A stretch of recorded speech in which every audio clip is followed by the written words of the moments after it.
ఎలా సార్ అంటే వీటిని కనుక నేర్చుకుంటే డ్యూరేషన్ ఎన్ని డేస్ పడుతుంది?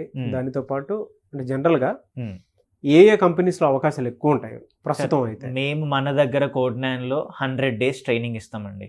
అంటే 100 డేస్ ఒక స్టూడెంట్ ఫుల్ స్టాక్ మీద ట్రైన్ అవుతాడు.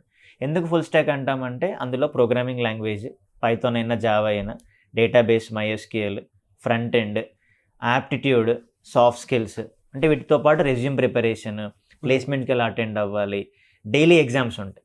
ఇంకో చిన్న పాయింట్ ఏంటంటే ఒక స్టూడెంట్ మన దగ్గర 4.5 అవర్స్ క్లాస్లో ఉంటాడు. ఎందుకు? కోడింగ్ నేర్చుకుంటాడు.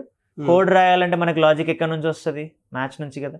సో అందుకే యాప్టిట్యూడ్, అవి రెండు ప్రాపర్గా ఉండి స్టూడెంట్ కమ్యూనికేట్ చేయగలగాలి. ఇవి కరెక్ట్గా చేయగలిగితే ఆబ్వియస్గా వాళ్ళలో చేంజ్ వస్తుంది. మనం ఫస్ట్ మంత్ నుంచే రిజల్ట్స్ ఎక్స్పెక్ట్ చేయలేం కదా. ఫస్ట్ ఒక ట్రాక్ సెట్ అవ్వాలి. అందుకే 100 డేస్ మనది కాదనుకొని ఫస్ట్ ఫోకస్ పెట్టుకొని డైలీ నేర్చుకుని ప్రాక్టీస్ చేయాలి. అందుకే మన స్టూడెంట్ కొత్త ఫీచర్ ఇచ్చాం, కోడ్ ప్లే గ్రౌండ్ అని. ప్లే గ్రౌండ్ అంటే ఏంటి? మనకి ఆడుకుంటాం కదా, ఇక్కడ కోడ్స్తో ఆడుకోవాలి మనం.